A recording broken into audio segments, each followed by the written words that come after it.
Yuli dan Yanto adalah sepasang suami istri yang mempunyai anak perempuan berumur 10 tahunan. Pak, Bapak, Amel pengen beli mainan Barbie loh Pak, kayak punya temen Amel. Nak, kamu kan barusan aja minggu kemarin dibeliin. Masa hari ini mau beli mainan lagi? Ih Pak, mainan yang minggu kemarin itu aku udah bosen maininnya. Pengen mainan baru, mainan Barbie kayak punya teman-teman aku loh Pak. Mereka udah punya semua, aku sendiri yang belum punya. Nah, kita ini kan nggak boleh terlalu boros. Kita itu harus bisa hidup hemat. Kamu kan katanya mau nabung. Masa baru lihat teman-teman kamu beli mainan baru, kamu langsung pengen? Udah, kamu mainin mainan yang ada aja. Minggu depan baru deh Bapak belikan lagi. Nggak mau, pokoknya aku mau beli mainan Barbie yang baru Pak. Kalau Bapak nggak beliin aku mainan Barbie, aku nggak akan makan selama 1 hari. Emangnya kamu tuh tahan nggak makan selama 1 hari apa? Orang nggak makan setengah hari aja kamu udah teriak-teriak laporan sama ibu. Ya tahan dong. Please ya Pak, beliin mainan Barbie, aku pengen banget.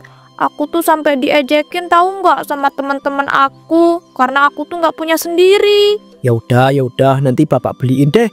Tapi nggak bisa sekarang ya, mungkin besok atau besoknya lagi. Tapi aku maunya sekarang Pak. Kalau kamu mau sekarang, kamu minta langsung sana sama ibu. Berani nggak? Berani? Kenapa nggak berani? Tapi emangnya kalau minta sama ibu bakal langsung dibeliin Pak? Iya, Bapak itu nggak tahu ya. Coba dulu sana. Ntar kalau aku udah nyoba tapi jawabannya sama kayak Bapak gimana coba? Ya udah, berarti kamu yang sabar. Bapak kumpulkan uang dulu buat belikan kamu mainan Barbie yang kamu mau itu loh. Ya kelamaan. Ya udah deh, aku coba dulu minta sama ibu. Siapa tahu kan langsung dibeliin. Ya udah, sana minta. Sebenarnya sebagai seorang bapak, aku tuh pengen langsung bisa beliin mainan yang anakku mau.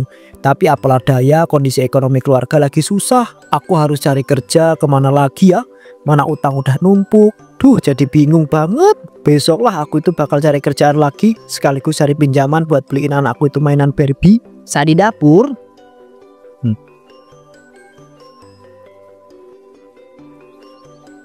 Bu, ibu.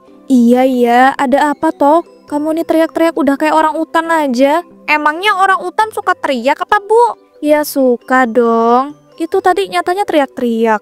Ih, ibu, Amel bukan orang utan. Oh iya Bu, tadi kan Amel minta beliin mainan Barbie baru sama Bapak. Tapi kata Bapak nggak bisa beliin sekarang. Terus nyuruh Amel buat minta sama Ibu. Ibu bisa kan Bu beliin Amel boneka Barbie sekarang juga?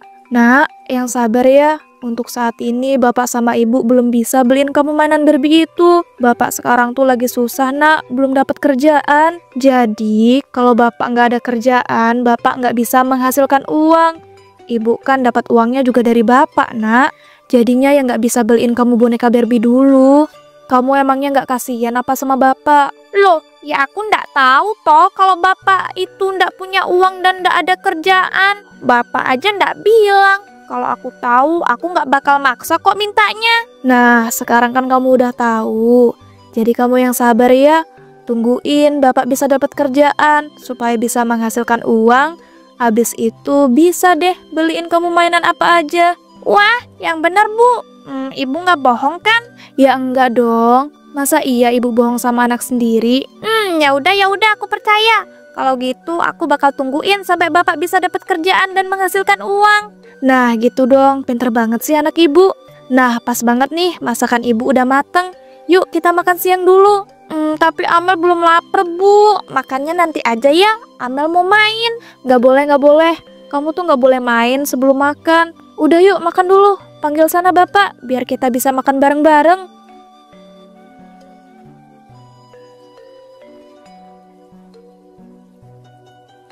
Gimana Pak? Udah dapat kerjaan belum? Belum nih Bu, Bapak udah berusaha semaksimal mungkin. Bapak udah muter-muter kota ini Bu, tapi tetap aja Bapak itu nggak bisa dapat kerjaan. Sekarang syaratnya itu susah banget. Udahlah harus lulusan sekolah tinggi, punya pengalaman kerja yang cukup lama, dan anehnya lagi harus good looking. Duh ya ampun, makin kesini kok makin susah dan aneh-aneh ya persyaratannya. Padahal kan seharusnya yang dilihat itu dari kinerjanya ya Pak. Iya Bu, bener banget. Apa mending kita itu buka usaha aja ya Bu, daripada bapak itu nyari kerja nggak dapet kan akhirnya utang kita itu makin menumpuk. Mau buka usaha apa Pak emangnya? Dan kita kan nggak punya modal Pak. Gimana coba kita mau mulai buka usaha? Bapak sih pengennya buka usaha kios gitu Bu. Kalau soal modal kan kita itu bisa pinjam di bank. Tapi Pak, kalau kita minjem di bank bukannya nanti utang kita makin numpuk? Iya Bu, tapi kan makin numpuknya bisa dipakai buat usaha. Kalau nggak dipakai buat usaha cuma habis buat makan doang. Iya juga sih Pak. Ya udah deh Ibu setuju. Tapi nanti minjem uang sama banknya jangan banyak-banyak ya Pak, supaya nggak terlalu berat bayarnya. Iya Bu, tenang aja, kita minjem seperlunya saja. Sekalian bapak tuh pengen banget beliin mainan Barbie buat anak kita. Wah, iya ya Pak. Kasihan juga ngeliat anak kita itu nggak punya mainan kayak teman-temannya. Mana katanya diejek-ejek juga kan? Nah iya Bu, sebagai orang tua kita seharusnya bisa memberikan yang terbaik buat anak kita.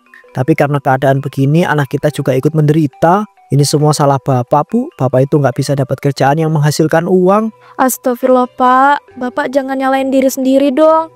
Ini semua tuh udah takdir. Sekarang mending kita mikirin ke depannya. Astagfirullahaladzim, iya ya Bu. Keesokan harinya Pak Yanto pun pergi ke bank untuk meminjam uang. Duh, ini bank di mana ya? Kok aku itu udah muter-muter dari tadi gak ketemu-ketemu. Nah itu dia, duh tapi ada di seberang sana lagi. Mana rame banget pengendaranya lagi. Apalagi aku itu gak begitu pinter nyebrang jalan yang rame. Tapi aku itu gak boleh nyerah, masa cuma gara-gara nyebrang jalan aku gak jadi minjem uang ke bank dan buka usaha sih. Oke, aku harus hati-hati, tengok kiri tengok kanan sambil ngasih isyarat tangan kalau aku itu mau nyebrang. Bismillah, semoga selamat. Oke, sebentar lagi aku tuh berhasil nih nyebrang jalannya. Yuk, bisa yuk, dikit lagi. Astagfirullah, itu kok mobilnya cepet banget ya? Ya ampun, aku itu gak sempet kalau buat menghindar. Tolong. Pak Yanto pun tewas tertabrak mobil. Jenazahnya kemudian diantar ke rumahnya oleh ambulan. Loh, itu kenapa ya? Kok di depan rumah aku rame banget orang? Perasaan tadi pas aku pergi main gak serame itu deh. Mana ada mobil warna putih? Itu mobil apa ya? Dan kok ada bendera kuning sih? Aku jadi penasaran deh.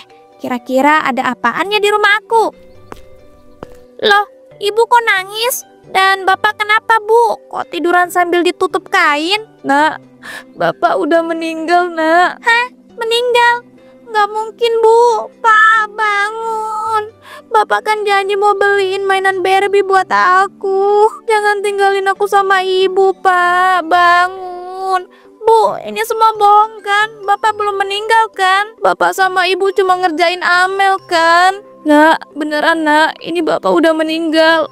Walaupun ini sakit dan sulit untuk kita percaya, kita harus bisa nak menerima kenyataan pahit ini. Enggak Bu, aku nggak mau. Pokoknya aku nggak mau bapak meninggal. Bangun Pak. Nak, sudah nak. Ayo ibu antar ke kamar. Sebentar lagi jenazah bapak akan dikuburkan. Enggak Bu, Amel nggak mau. Amel mau sama bapak. Astagfirullah, rasanya aku nggak kuat banget. Tapi aku nggak boleh kelihatan lemah dan nyerah. Aku harus bisa mengurus Amel dan melanjutkan hidup. Masa depan Amel masih panjang. Setelah Pak Yanto meninggal, kondisi ekonomi Ibu Yuli dan Amel semakin memburuk.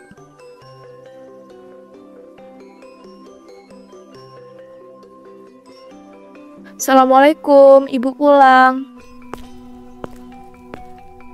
Waalaikumsalam, ibu ini dari mana toh? Aku cariin loh dari tadi. Aku lapar banget Bu, nggak ada makanan di dapur. Maaf ya nak, ibu tadi habis keliling ke tetangga-tetangga buat nyari kerjaan. Dan alhamdulillah, ibu dipercaya buat laundry baju-baju para tetangga. Ini jadinya uang hasil laundrynya ibu beliin makanan buat kamu. Ini makanan kesukaan kamu loh nak. Wah, iya kak Bu. Tapi kok cuma 1 bungkus Bu? Emangnya cukup buat kita berdua? Siapa bilang ini buat kita berdua? Yang ini tuh khusus ibu beliin buat kamu doang. Ibu tuh tadi udah makan kok. Ibu yang benar, tapi kok ibu kelihatan belum makan gitu? Perut ibu aja kelihatan krempeng banget. Nah, ibu kan emang kayak gini. Beneran ibu itu udah makan tadi. Makanya ini bawainnya cuma 1 buat kamu. Udah, gak usah kebanyakan nanya. Dimakan ya. Ibu mau ke kamar dulu istirahat. Maafin ibu ya nak, ibu udah bohong sama kamu. Sebenarnya ibu itu belum makan sama sekali dari kemarin. Tapi karena uangnya cukup cuma beli satu, jadinya ibu bilang kalau ibu udah makan. Ibu takut nanti kamu kurang kalau kita makan sebungkus berdua. Yah, ibu udah masuk kamar aja. Sebenarnya aku pengen makannya disuap sama ibu.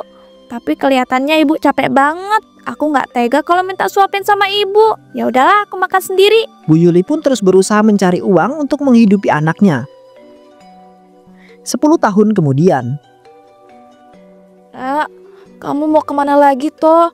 Ini kan udah malam. Bu, aku tuh mau ngurusin kerjaan aku. Ini aku dapat tawaran bagus loh. Jadi aku tidak mau menyia-nyiakan kesempatan besar ini. Iya nak, ibu tahu. Tapi mbok ya kamu tuh perginya jangan malam-malam. Bu, aku tuh sibuk ya. Aku tuh juga capek tahu nggak? Selama ini ngurusin ibu yang sakit-sakitan terus. Mau aku kerja malam kek, subuh kek, siang kek, ya suka-suka aku dong. Dan tolong ya bu, bisa nggak sih sehari itu jangan sakit? Astagfirullah nak. Kok kamu ngomong begitu sih? Ibu tuh ya nggak pernah mau nak namanya sakit-sakitan. Tapi ya gimana? Ibu kan sudah berumur. Ya makanya bu, ibu itu jaga kesehatan. Walaupun udah tua sekalipun bukan berarti bisa sakit-sakitan seenaknya. Padahal loh kerjaan ibu nganggur di rumah nggak ngapa-ngapain. Sejak aku punya kerjaan, ibu kan udah nggak pernah kerja lagi. Iya nak, ibu paham kok. Ibu minta maaf ya, tapi kan sebelum kamu bisa nyari kerja, selama ini ibu yang udah banting tulang untuk menghidupi kamu dari kecil sejak bapak meninggal. Ya ampun bu, itu lagi. Bisa nggak sih setiap kita ngobrol ataupun kita lagi debat, jangan selalu diungkit-ungkit. Itu kan emang udah kewajiban ibu. Kok kamu sekarang jadi berubah gini sih? Sebelumnya kan kamu nggak pernah lo bantah ataupun ngomong kasar ke ibu. Astagfirullah, dada ibu sakit nak. Duh ibu ini nggak bosen apa ya? Ada aja setiap hari penyakitnya yang kambuh. Maafin ibu ya nak, udah ngerepotin kamu. Ya seharusnya kalau ibu ngerasa ngerepotin, ibu tuh jangan sakit-sakitan dong. Aku capek tahu nggak ngurusinnya. Ya ampun, capek banget sih ngurusin ibu yang tiap hari sakit-sakitan. Ganggu waktu kerjaku aja. Tuh kan udah jam segini. Kalau gini caranya aku udah telat banget. Untung aja tadi aku udah izin.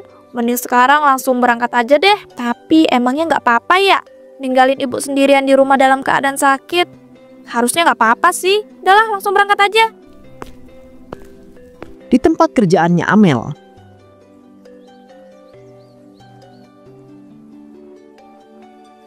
Nah akhirnya lu datang juga Mel.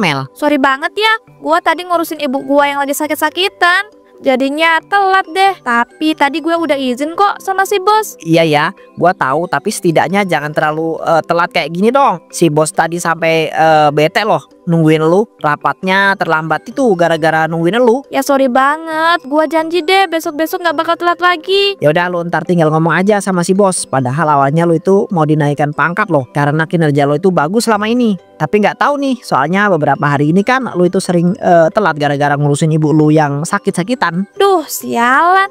Terus gua harus gimana nih? Kayaknya minta maaf juga nggak cukup deh. Ya saran gua sih lu perbaikin citra lu dulu deh yang telat-telat itu ya. Apalagi kan kita itu kerjaannya full time loh, kapan aja. Jadi ya harus siap ketika dipanggil bos kapan aja. Iya sih, gua paham banget. Tapi ya gimana? Ibu gua tuh sering banget kambuh penyakitnya. Sebenarnya gua udah capek banget tahu nggak ngurusin ibu gua itu. Udah tua, penyakitan. Haha, lu mah parah banget. Ntar lu jadi anak durhaka loh. Ya abisnya ibu gua itu menghambat pekerjaan gua. Jadinya kan kalau kayak gini gua mah nggak naik-naik pangkat. Gua baru kepikiran, kenapa nggak gue masukin ibu gua ke panti jompo aja ya? Lu yang seriusan lah. Itu kan ibu kandung lo. Masa lu tega sih masukin ke panti jompo? Apalagi kan pas itu lu cerita kalau ibu lu itu udah banting tulang. Banting tulang banget malah buat ngurusin lu sampai sekarang ini. Semenjak bapak lu itu sudah wafat. Kalau itu kan emang kewajiban dia Rangga sebagai ibu. Sedangkan gua kan kayaknya nggak punya kewajiban gitu buat ngurusin dia di hari tua. Lu tuh kan anaknya, jadi lu wajib lah ngurus ibu lu itu. Aneh-aneh banget sih, heran gua. Udah yuk, gak usah kelamaan. Kita langsung aja mulai rapatnya. Keburu bos itu nambah bete ntar. Iya ya, yaudah yuk. Setelah selesai rapat, Mel, lu habis ini mau pulang atau ke mana? Mau ikut minum nggak sama gua dan si bos? Nggak deh, gue lagi nggak pengen minum-minum, duluan aja. Walah ya udah, gua duluan ya. Bye. Duh, rasanya berantakan banget deh hidupku. Jadinya mah nggak naik-naik pangkat kalau kayak gini. Keseringan ngurusin ibu sih. Apa aku beneran masukin ibu ke panti jompo aja ya? Lagian kan di panti jompo juga bakal diurusin. Aku juga udah nggak tahan banget nih soalnya. Ya udahlah, gas, besok langsung aku bawa ibu ke panti jompo. Keesokan harinya Amel pun tega membawa ibunya ke panti jompo. Loh nak, ini tempat apa? Ini tuh Bu, tempat spesial khusus buat ibu. Kita langsung masuk aja yuk Bu, ke ruang administrasinya. Loh, Rangga, lu ngapain di sini? Amel, sebenarnya gue itu kerja sampingan jadi administrasi di panti jompo ini. Astagfirullah, panti jompo nak. Kamu ngapain nak bawa ibu ke panti jompo? Jangan-jangan kamu mau buang ibu ya? Buang gimana sih Bu? Orang ibu nanti tuh di sini enak tahu, diurusin terus banyak temennya. Bukan dibuang itu namanya. Amel, lu udah bener-bener gila ya? Ternyata lu itu beneran mau nyuruh ibu lu itu di panti jompo. Ya bener lah. Oh iya, mana surat perjanjiannya? Bisa ditulis sesuai keinginan kita kan? Kalau kita mampu bayar. Iya benar, tapi emangnya lu mau nulis perjanjian apa? Iya, tentu aja nulis bahwasannya nanti ibu gua ini gua pasrahin selamanya di sini. Walaupun nanti udah meninggal, bukan urusan gua lagi. Astagfirullah nak, kamu kok setega itu? Kalau kayak gini caranya, kamu benar-benar membuang ibu kandung kamu sendiri. Salah ibu ke kamu apa nak? Selama ini loh, ibu udah berjuang mati-matian menghidupi kamu semenjak bapak meninggal. Bener tuh Mel, lu berlebihan banget tahu nggak? Dia tuh ibu kandung lu. Masa lu dengan teganya sih bikin perjanjian kayak begitu? Lah, kalian tuh berisik banget sih. Gak usah pakai acara drama segala lah. Gua bayar kok. Apa salahnya coba gua nulis perjanjian sesuai keinginan gua? Udah nih, sini Bu, tanda tangan. Ya ampun Bu, gak usah kelamaan. Dan ibu nih pakai acara nampar segala sih tadi. Pipiku panas tau Bu, nyebelin banget deh. Gak mau nak, ibu gak mau tanda tangan. Kamu kok jahat dan tega banget sih. Ibu ini gak tahu diri banget sih. Udah mending ya Bu, aku tuh taruh ibu di panti jompo. Udah jelas-jelas diurusin. Emang ibu mau gitu aku buang di hutan? Amel, udah nggak waras banget ya lu. Otak lu tuh taruh di mana coba lu? Udah nggak punya hati nurani ya lu ya? Udah nggak usah kebanyakan ngomong. Cepet Bu, tanda tangan. Nah gitu dong, cuma tanda tangan aja lama banget. Rangga, lu ngapain sih pakai acara ngerekam segala? Kurang kerjaan banget. Suka-suka gua lah. Gua kan administrasinya di panti jompo ini. Gue juga udah ngerekam ini buat dokumentasi. Salahnya apa coba? Lihat aja Mel, video ini bakal gue sebarin biar lo itu malu dan menyesal dengan perbuatan lo itu. Nah, karena semua administrasi dan perjanjiannya udah selesai, jadi Rangga tolong ya ini bawa ibu gua. Kalau gitu Bu, Amel pergi dulu ya. Jaga kesehatan, jangan kumat lagi loh sakit-sakitannya. Bye-bye. Mel, nah astagfirullah. Ibu yang sabar ya Bu. Saya tahu kok pasti ibu rasanya sakit banget digituin sama anak kandung ibu yang udah ibu rawat mati-matian. Ibu salah apa nak? Sampai kamu tega buang ibu. Ibu ini ibu kandung kamu loh. Rangga yang sudah sangat geram dengan kelakuan Amel, ia pun memutuskan untuk menyebarkan video rekaman Amel yang menaruh ibunya di panti jompo dengan perjanjian yang gila. Rangga, maksud lu apa coba pakai acara nyebarin video kemarin gue naruh ibu gue di panti jompo? Sekarang video itu viral dan gue dipecat gara-gara video itu, tahu nggak? Lu harus tanggung jawab. Tanggung jawab? Kenapa harus tanggung jawab? Sedangkan rekaman itu kan emang faktanya, bukan gua buat-buat. Asal lu tahu ya, yang lu dapetin itu sekarang belum ada apa-apanya dengan rasa sakit yang ibu lu rasain. Lu kenapa jadi ikut campur banget sih urusan keluarga gua? Gua itu bukan ikut campur Mel, tapi kelakuan lu itu bukan lagi kelakuan manusia, tahu nggak? Parah banget, nggak punya hati nurani sama sekali. Alah, udah, gak usah kebanyakan ngomong. Mending gua cari kerjaan yang lain aja lah. Dengan kinerja gue yang bagus, pasti bakal mudah bagi gue mencari pekerjaan lain. Amel pun memutuskan untuk mencari pekerjaan di tempat lain. Namun ternyata akibat video yang viral itu, tak satupun perusahaan yang mau menerima dirinya. Duh, sialan. Gara-gara video yang viral itu, jadi gak ada satupun perusahaan yang nerima aku. Mana semua uang tabunganku udah habis lagi. Besok aku mau makan apa coba? Duh, mana kepalaku rasanya sakit banget dari beberapa hari yang lalu. Astagfirullah, aku muntah darah. Duh, kepalaku makin sakit nih. Apa aku ke rumah sakit aja ya? Tapi kan aku udah nggak punya uang sama sekali. Orang buat makan aja nggak ada. Apa ini karma akibat aku buang ibuku ke panti jompo ya? Tapi nggak mungkin sih. Badanku rasanya nambah sakit. Mana muntah darahku juga makin banyak. Akhirnya Amel pun jatuh miskin kemudian menjadi pemulung dengan menderita penyakit seumur hidupnya.